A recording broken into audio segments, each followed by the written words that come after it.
Welcome to the best sports betting show on the planet. This is WagerTalk Today. I am your host, Andy Lang. We are breaking down college football sleepers. Pay attention, people. Teams the public do not see coming, but the sharps have already circled these teams. Jesse's going to break that down for us. We're going to pair that with some MLB insights and some more college football with Ross Benjamin. You are going to walk away with angles most bettors are not going to touch until it's too late.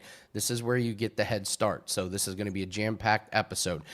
Jesse's going to talk Texas A&M, Illinois, and Georgia Tech. Ross is going to talk Rangers versus Royals and Stanford versus Hawaii. And at the end, I'm going to bring Dan on to talk about a very controversial beer situation that I had over the weekend. I cannot wait to get his to get his thoughts. So Gianni's not with us today. No Steam report. I looked at the Steam a little bit, but nothing too of note. There's only one WNBA game. NFL preseason is pretty standard on those lines. So we're just going to jump right in with Jesse, and we're going to talk three college football sleeper. So let's get this party started. You guys know what to do. Hit that like button. Please hit that like button. Jesse's getting ready to give you 3+ money college football teams. If that doesn't deserve a like, I don't know what does. Jesse, happy Wednesday. How are you today, sir? Doing well. Really looking forward to football season. Coming in hot with a 10-0 football run heading into Friday. We got more CFL action. I'm a guy that dabbles in CFL, so I don't have to wait too long for football to start. It starts in June for me. Yeah, iconic photo poster in the background, Jesse. That is that is an amazing. I pride myself on my background pictures, but that is next level here. All right, you got three teams here: Texas A&M, Illinois, and Georgia Tech. Let's break these teams down. Tell us why you like them, what you expect, and how we can bet on these teams. The floor is yours. Yeah, well, first of all, when we're looking at sleeper teams, in order to qualify as a sleeper team, it can't be one of the teams that the national media is hyping up all summer. Everybody's picking them as their sleeper team. If everybody's picking them as their sleeper team, are they really a sleeper? So these three teams fit a specific criteria. They're all plus money, more than 2-1 to make the playoffs. They all have solid quarterbacks, solid coaching staffs, and plenty of returning production. I spoke on last week's show about what I think the recipe for success in college football is. It's a little bit old school and a little bit controversial because a lot of people like to load up in the transfer portal, sign a bunch of new guys, and hope it all fits together. I personally still believe that developing talent and building a team slowly and in that year three, you really look to make a run, and these teams fit that mold. And we'll start with Texas A&M, Mike Elko, obviously a great coach. You saw what he did at Duke, particularly what he did in year two at Duke. This will be year two at Texas A&M. Year one went pretty well. They lost to Notre Dame in week one, rattled off 7 straight wins. They were in a position to win the SEC at one point. They're bringing back their quarterback, Marcel Reed. This guy's not going to win a Heisman. He's not probably going to be an NFL quarterback. But as far as a college football quarterback, he does what they need him to do. He's able to run the ball. He's able to move the ball. He's elusive. He's a gamer, good enough to get you to the playoffs, in my opinion. And then you look at returning production. They rank 6th in the country, returning 71% of the production from last season. That's really key. So it's the devil you know versus the devil you don't know. And when you're bringing back all your players from a season where you were pretty successful, that's something that I want to bet on. And I prefer betting on that rather than high-profile transfers in the portal. And we'll move on to Illinois. They're plus 500 to make the playoffs, by the way, Illinois, and Texas A&M was plus 225. 12-team playoff, Illinois is ranked number 12 in the country, and you're getting that kind of price. Now, the Big Ten is pretty competitive, but this is a team that won 10 games last year. Brett Bielema has been there since 2021. They rank 3rd nationally in returning production, so everybody's coming back.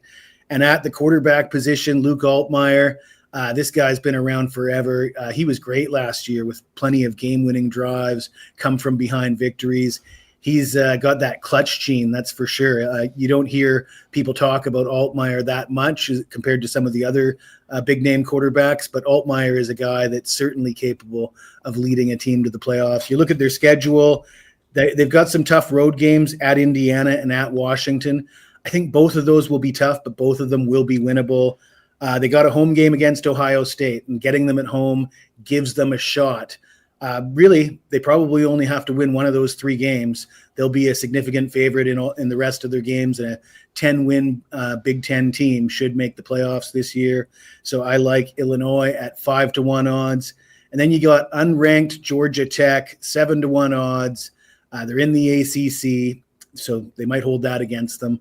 But Brent Key, this is year 3 for Brent Key. This team ranks 26th in returning production, but it's the guys that they're bringing back. Haynes King is back at quarterback, Jamal Haynes at running back. Now they lost a few of their receivers, but receiver is a position. I think you go to the portal, you replace those receivers.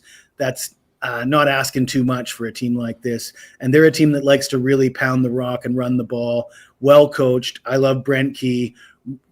Keep in mind, this is a team that went 5 overtimes or eight, an obscene amount of overtimes last year against Georgia. They can beat anybody when they're on their game, and getting all those players back from last year's team, I think they're going to be a tough out once again. Their schedule, they got a home game against Clemson. So the fact that it's at home gives them a chance. And then they've got that neutral site game against Georgia. If they can win one of those games, they're in for sure. And they might not need to win either of those games to get into the playoffs, depending on how it plays out for everybody else. But yeah, those are my 3 sleeper teams. Andy, what do you think? I think there's a theme with all of those, and it's continuity. I've heard you and many others, talk about these teams that could have a really good chance and some that might falter. But these 3 sleeper teams, how much of it is a sleeper when they are just returning everything? And it just feels like continuity is king in the era of NIL. So is that like basically the number one thing that you're looking at? I'm sure there's a lot of factors when you look at teams. Feels like continuity is the big one. Yeah, continuity and coaching. Certain coaches, I have faith that they're competitive guys. There's a few teams that are more talented, have better rosters, but their coaches have a bit of a dicey reputation when it comes to winning big games. I like to stay away from teams like that. Those are my teams that I think are overrated. But yeah, there's a difference in philosophy. There's certainly different people that believe different things, but I like the old school approach: continuity, returning production, solid coaching. Defense and a running game will take you a long way. Yeah, was there? What was the team? Was it Marshall that, like, more players from Marshall are going to another program than are actually returning to? I mean, it's wild. It's Southern Miss, and we spoke about it last week. Yeah, and they're basically taking Marshall's head coach, and Marshall was the conference champion, so they're taking Marshall's head coach and all their players, and they're looking to do what Deion Sanders did and what Curt Cignetti did. But I mentioned last week, nobody talks about what happened to Scott Frost at Nebraska, or some of these other guys that brought in a bunch of transfers and fell flat on their face. I think it's not going to be successful every time, and I don't think that highly of Southern Miss. I think they're overrated based on bringing in all those guys from Marshall. And lastly, of course, you mentioned the conferences. What's the toughest conference here that these teams mentioned? Texas A&M, Illinois, Georgia Tech. Like, which conference do you think is the toughest one to get out of? Which one gives the biggest advantage of those teams? Well, interesting question. I like that question, Andy. Obviously, the SEC. Everybody knows the SEC is the best conference in college football. That said, a 9-win SEC team can probably make the playoffs. A 9-win ACC team is not going to make the playoffs. So I think that's kind of factored in. But when you look at Texas A&M's schedule, they got road games at Notre Dame, LSU, and Texas. If they win one of those games and they win as a favorite, when they're favored, they'll have 10 wins. But if they lose all 3 of those games and they get 9 wins, they still might be a factor in the playoffs. Love it, Jesse.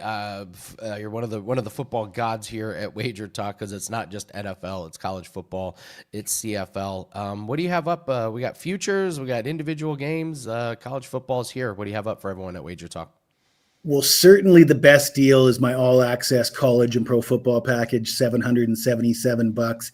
and we're giving away the rest of the Major League Baseball season and the rest of the CFL season, I'm hitting 77% with my CFL picks this year. I know that sounds rather incredible, and I think it is, but it is a fact of the matter. I'm on a perfect 10-0 football run. I swept NFL preseason so far, going 5-0 with my NFL preseason. So firing on all cylinders. Oh, and Major League Baseball, #1 for the last 365 days. I could go on, Andy, but I would bore you to tears, and I won't do that to you. But certainly worth looking at that all-access football package.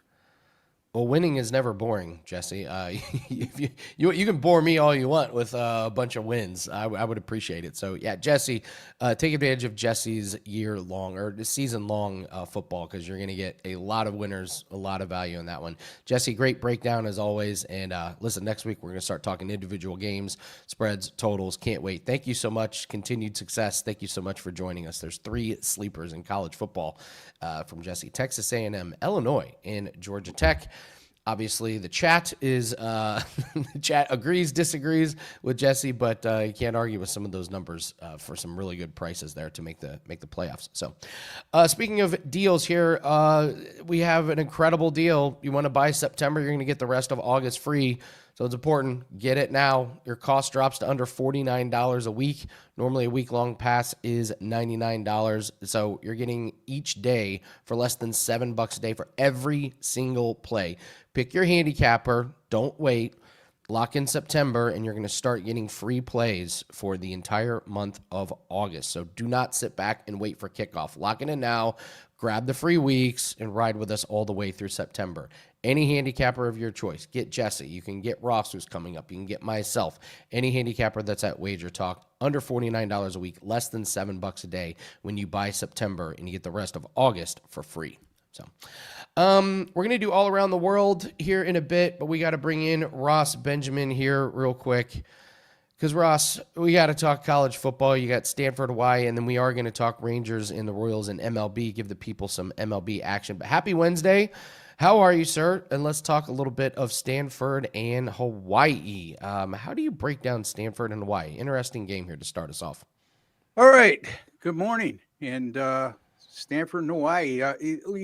This jumped right off the board at me when I saw the opening line. Actually, Stanford opened a couple months back as a short favorite, and now we're looking at Hawaii at either -2 or -2.5, which should be alarming to people, because you're looking at a Hawaii team that hasn't had a heck of a lot of success under Timmy Chang, and Stanford, on the other hand, comes from a Power 4 conference, but they're not a very good team. As a matter of fact, the consensus shows Stanford as a consensus pick to finish last in the ACC, and there's 17 teams in the ACC, by the way.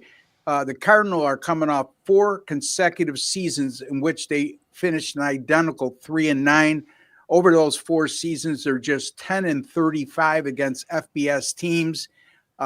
They fired Troy Taylor, who was there for 2 years, wasn't able to get the program headed in the right direction. And they hire Frank Reich. Very interesting, Andy. They hire him on an interim basis. I'm not sure what that's all about. Maybe some of you Stanford alum that are watching this might bring us up to speed on that. I think it's highly unusual to bring in a coach of Reich's quality and experience and make him an interim coach. Anyway, that doesn't bode well for the future in terms of, well, how long is this guy going to be around? Anyway, Hawaii, 4th year with Timmy Chang. He's coming off a 5-7 season with Hawaii last year. But, 3 of those losses of the 7 came by 3 points or fewer against UCLA, San Diego State, and a real impressive effort against a UNLV team that was 1 win away from being a serious contender to make the college football playoffs. They lost that game 29-27. They did lead UCLA at the half, 10-0 at home, and then ended up losing the game 16-13. Both lost. They lost to Boise in the MWC title game, meaning UNLV. So you could see the quality of opponent and how tough they played them last year. And why I mention all that is because this is an experienced Hawaii team. They didn't do much in the transfer portal, if anything at all, but they didn't lose players in the transfer portal either. So there's a lot of continuity coming back for Hawaii to go along with that experience. We're not bringing in juniors or seniors from a transfer portal. They have to learn a whole new system. And I think that's going to pay dividends in an early season matchup against a team like Stanford, who lost 20 players to the transfer portal, including 2 of their quarterbacks and their best linemen on both sides of the ball. So I don't like laying 2 or 2.5. I think you know that, Andy. We can get Hawaii on the money line at -130. I think Hawaii gets off to a good start right here. And like I said, I think the experience and continuity, not only with the roster, but the coaching staff as well, will pay dividends in an opening game against a bottom feeder in the ACC, the Stanford Cardinal. I mean, I still am wrapping my head around Stanford and ACC and some of these conferences. Where Atlantic Coast Conference, of course, you think Stanford. It's wild. California too, So I know. We talked with Jesse about continuity. It sounds like you're paying attention to that as well. You kind of fading the Stanford team that doesn't have a whole lot of continuity. You're right, interim coach sounds really I don't bizarre. get that. Do you, Andy? No, I haven't heard of that. I haven't seen that. It's just like, well, we have a guy we like, but he's not available. So could you come in and just be this stopgap? It doesn't inspire a lot of confidence. I see it in all the preview articles, and he's got the interim tag on him. Now, whether they took that off him, that's another story. I don't know, but I just found that awfully strange to make a new hire and just put an interim tag on him. It's not like he took over at the end of last year. So anyway, speaks to the condition of the Stanford program, in my opinion. I'm with you. I always say this in individual sports and in team sports, it's hard to be great every week, every night, but bad is bad, and it's easy to be bad all the time. So I love fading bad teams and fading bad individual athletes in golf and MMA. So I'm with you 100% on that one. We did have a question there in the chat about like everyone seems to be on Hawaii. Do you pay attention to that? Like when in the narrative, I do. I do. I don't. It depends on the source you're looking at. My source that I trust is seeing a little money more on Hawaii than Stanford, but not enough for me to say, hey, I don't want to back this public side. There's a reason why they went from 2.5, a 2-point underdog to a 2.5 point favorite. Again, especially early in the season, I don't put a lot of stock in that, but it's something I do pay attention to when you see a reverse line movement. And I guess some sources can show this as a reverse line movement. I'm just not buying it. I love it. Ross the Boss Benjamin, great breakdown. Let's move. Hey, you know what, Andy? Yes. I got something for you. Okay. $5.99 for my entire college football season. It starts on Saturday. I was number 1 last year in college football. Number 1 in units earned over the last 2 seasons. So why should they buy that for me, Andy? I think I gave you some good reasons. Ross, I don't know. Why should we get your year-long college football special? Well, I'm glad that you asked, Andy. It's always a pleasure to answer that question from you. In any event, like I said, $5.99. If you break it down to the amount of weeks in college football through the bowl season, through the national championship game, and you'll see that it's a very affordable package considering the results. Last year, I finished on a 60-35 run in college football, which is 63%. Like I said, the last 2 years, when you combine the units earned, number 1 at WagerTalk over the last 2 college football seasons, I'm prepared and ready to go. And Andy, if I could just a shameless plug here, I did a college football betting preview show at the Westgate Sportsbook last week with Teddy Covers. You can get that at my personal link at WagerTalk TV, and that's WT.buzz/.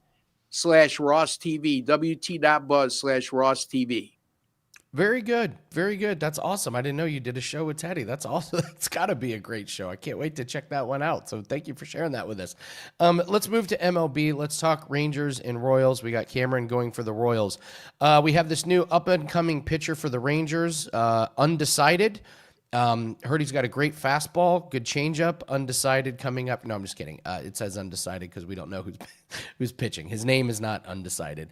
What do you do here when we have an undecided pitcher here? It looks like the books don't know what to do with it either. Texas -120, over under of 8. Just vanilla numbers all across the board. Yeah, I see undecided. I think of my wife, so that's how we start. In any event, all kidding aside, yeah, I would look at this line, and I'll get to that later.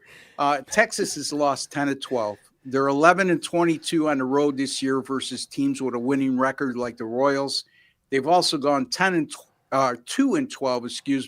on the road this year when facing a left-handed starting pitcher like Nick Cameron. The Texas bullpen, when we say undecided, it sounds to me like they're going to piece this together with their bullpen, and their bullpen has not been very good. 10.35 ERA and a 190 whip over their last 6 games. As a matter of fact, that's atrocious. Not very good is giving it a compliment. Texas is averaging just 2.65 extra base hits per game this year, which is a very low number. And I bring that up because the Kansas City Royals 24-5 at home this year when facing teams that average 2.75 or less extra base hits per game. The Royals have won all 5 meetings against Texas this year, including the first 2 in this series. And they've outscored the Rangers in those 5 games by 3 runs per game. This is also a Royals team that's 36-19 against losing teams this year, or teams with a losing record. And that includes 24-9 at home. Here's an interesting note on Kansas City. They were anemic when it came to power to start the year. 76 home runs in their first 99 games, which is somewhere around 0.76 home runs per game. But over their last 27, the Royals have belted 43 home runs, and that includes in their last 6, they've hit 12. And also over those last 6, a 352 team on base percentage. So when you combine that good of on base percentage with 12 home runs over 6 games, you can see why the Royals are having a lot of success at late. Speaking of Nick Cameron, 17 starts this year, a 2.47 ERA, a 106 whip, just shy of averaging 6 innings pitched per start. As a matter of fact, Cameron, who started out very slow at home this year, has really turned it on at Kauffman Stadium of late. Over his last 4 starts at home, the Royals have gone 4-0 in those games, and his 1.14 ERA and 106 whip during those 4 games was a major reason for Kansas City going unscathed. The Royals bullpen, they've been pitching extremely well, the polar opposite of Texas bullpen. The Royals relievers have a 1.54 ERA and 0.99 whip combined, 3 for 3 on save opportunities, and that's all over their last 6 games. Now, I'm looking at Kansas City plus 109 at Bet Online. That's what I got as the best line. That's why you should always shop.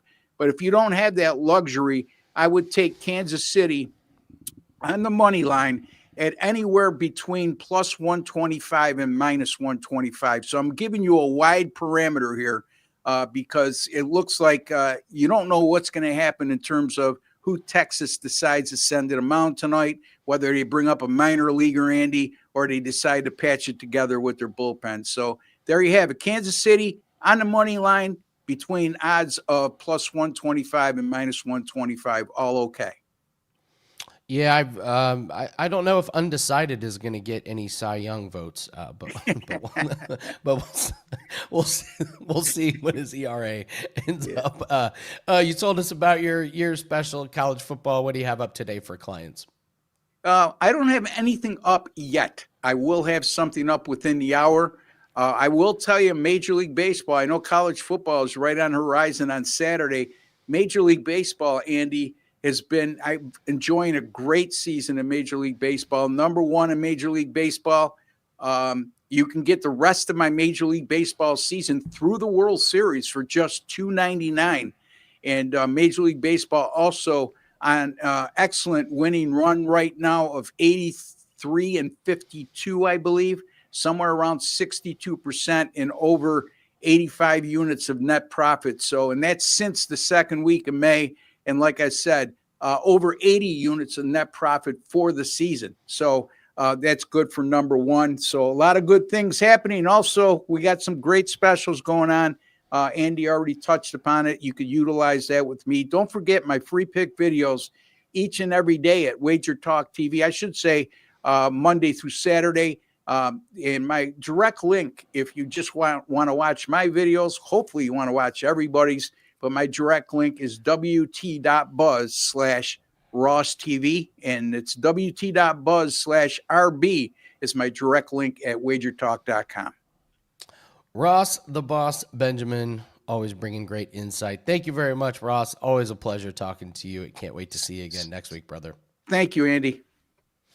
Ross and Jesse talked about winning and doing well. We're going to do around the world, and then we're going to talk about the controversial beer situation that I was forced to be in. I didn't want to be in it, but I was forced to be in it. I'm going to bring on Dan for this. Here, I'll talk a little bit about losing. Last 6 months for myself and for clients have not been great. It's been one of the worst stretches since I've been at WagerTalk. And I was talking to somebody last night who wants to get into the industry, and I was talking to him about, yeah, hey, man, it could be a very humbling business. You can win for 2 years straight, and then you have a few months where it goes bad. And it's tough to keep positive, and it's tough to really believe in the work that you do. And just I came into this week just feeling a little bit different. And Monday, I just had a really, really good burst of positive energy, and it just feels like the rest of the year is going to be great. And what happens? We hit our $5 Tuesday play last night. We hit our 4% cricket play in, I don't want to say miracle fashion, but we were up against it. And sometimes just you get these little itty bitty signs from the universe, from the gambling gods. And I'm just renewed with a lot of positivity and a lot of good energy. And I know good things are going to happen. Like I said, we hit our $5 Tuesday play, and we have one play that's up for the Tour Championship. That's the only thing I have up for sale right now. And I would encourage everyone to get it. This is on DraftKings. I don't tell you guys to go get certain plays very often. I'm just telling you, go get this play for the Tour Championship if you have DraftKings. It's only $15. I put it up at 2%, so I can price it at $15. Go grab that. Looking forward to the rest of 2025 for all of us. It's going to be a great, great rest of the year. All right, let's do all around the world here. Let's give the people some free plays here, Dan. Let's start with MLB, and we're going to go to the White Sox at the Braves, and we're going to take the under 9. This is a getaway day in Atlanta. Perez is pitching after a long IL stint, and Waldrop pitching for Atlanta has been really good recently. First 2 games of the series, very, very high scoring, so we're expecting some regression here. This play comes off the WagerTalk free picks page. If you want a lot of free picks, go to the WagerTalk free picks page. Every handicapper can put one up. I am going to give you a free play on the Tour Championship. J.J. Spawn over Justin Thomas. Justin Thomas has fallen off a cliff this year. The last 3 tournaments, J.J. Spawn has finished ahead of Thomas easily. Last 3 months, Spawn is 6th best in total strokes gained in this field. Thomas, 25th. There's only 30 people playing, and Thomas is 25th in total strokes gained. This just missed the card. Justin Thomas has incredible course history here, but I love recent form over course history. I like J.J. Spawn over Justin Thomas. And then we're going to take a look at the Cardinals at the Marlins, over 8.5. Marlins over 6 straight home games covered by 2.3 runs per game. Cardinals 4 straight over with 54 runs scored. Plante 9.26 ERA. Alcantara 6.0 ERA in his last few games. So, all right, Dan, let's bring you on, and I got to tell you about my controversial beer situation. Here's what happened. Controversial beer, you say? Yes, controversial beer. All right. Do you guys have? You live out in California. Do you have the brown bag special out where you? Brown bag special. What's that's like a beer and a shot? No, it's a mystery beer. So you can. They have them in these little brown bags. And a lot of places where I live do it. And it's fun. They price it like $3 or something. So they bring you out a brown paper bag, and it's got a mystery beer in it. And, it's fun with friends, okay? Okay. I love a little fun. Yeah, you'll pull out a PBR or some like local wheat beer or something, but it's always something a little generic and funny, okay? This is I got the brown bag special. I would like you to pull up what beer was served to me. What do we This got is here? A dill pickle sour.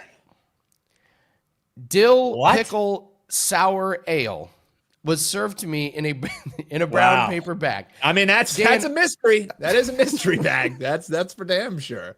Okay. I was skeptical. I opened it and I tasted it, and it was hands down the worst beer I have ever tasted in my life. I like dill pickles. I like sour. This was absolutely heinous. So I said, because sours are such like a different, like when you're drinking a sour ale, it's not just going to be your typical like flavor that you're getting there too. They have, this unique kind of like mouthfeel that kind of stings a little bit. So that's just taking that dill pickle flavor and ramping it up to like the nth degree. So even if you like pickles in the form of a sour ale, that's where you're getting a little dicey. Okay, so here's where I need everyone's opinion. Here's what I said to the bartender. I said, why? Why would you serve this as a mystery beer? Like, if anybody is getting the brown paper bag, that means they like a lot of different beers. Why would you put one that's so strong and so potent that there's a chance that a beer lover would not like it? And because there's no other way they're going to sell them, Andy.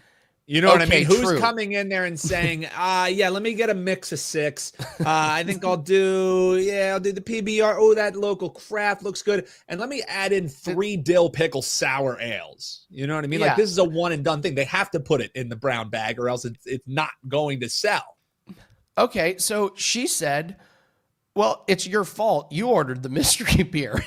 And this got into a full-blown argument. And I was like, I understand I ordered the mystery beer, but I would just assume that you would put beers that most people like, not put a beer in there. There's a chance that 70% of people won't like it. And I was like, now I'm pissed off. I'm not coming back here. And she's like, it's your fault. Am I wrong? Dan, am I wrong in saying that this should never be a mystery beer? I mean, or Andy, is she right? I feel like this is. Yeah, I feel like this is like sell me. We're playing sell me with Kyle Anthony, and you're trying to sell me on who's right in this argument. Here's what I'll say is, Andy, I don't know if her customer service sounds like it was quite up to par, but what I will say is the crux of her argument that you're the one who picked the mystery bag. It's not the mystery bag with an asterisk that says it'll be a beer that most people like. It's the mystery bag. So, Andy, you picked, instead of going what was in front of door number 1, which is ordering a damn beer that you like, you went with what's behind door 2. And everybody knows from watching Make a Deal back in the day, Andy, you never flip-flop on which door you're going with. And you like your mystery bags. I respect it. Save a little cash. But with a mystery bag, Andy, you never know. It could just be, you could pull anything out of that thing. So, the crux of our argument being you're the one who ordered it, that's fair. We're basically telling you to go pound sand. Now that's a different part of the story. But I hate to say it, Andy, you're the one who ordered the mystery bag. Sorry, the mystery bag was a dill pickle sour ale. You ordered it. It's me.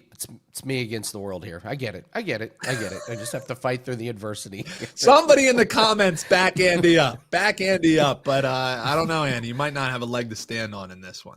I may not. I just know that I will not be ordering the dill pickle sour ale anytime soon. Dude, some people love it. It's the same. Like, I got friends who you'll go out with and then, oh, you want to do a round of shots? Yeah, sure.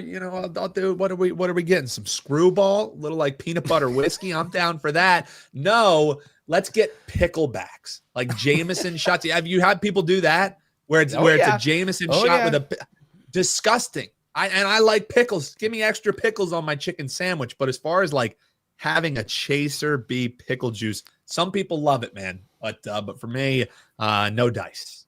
So I don't get the pickleback. I surely don't get the dill pickle sour ale. I had to do a TV show at a sour beer festival.